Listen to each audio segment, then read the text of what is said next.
This is Simone, our first time working together. She's got a beautiful bob, lovely natural hair texture, but today she wants to have it smooth and straight. I'm gonna go ahead and damp it down, and let's apply Reverie Milk Anti-Frizz Leave-In Nourishing Treatment. Several pumps should work, and we'll go through and apply evenly roots to ends, taking our time to make sure that the application is applied evenly. We'll begin to wrap the hair dry to the head shape, drying roots, mid-shaft to ends, and beveling under, allowing it to cool without agitation. Repeating the technique, taking our time. Very elevated, soft body, will have lots of movement.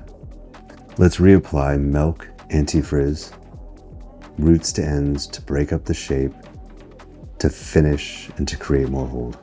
This product can move with her the rest of the day. She can carry with her in her purse and reapply if she moves to the city and it's windy and there's static or spaces that might create frizz.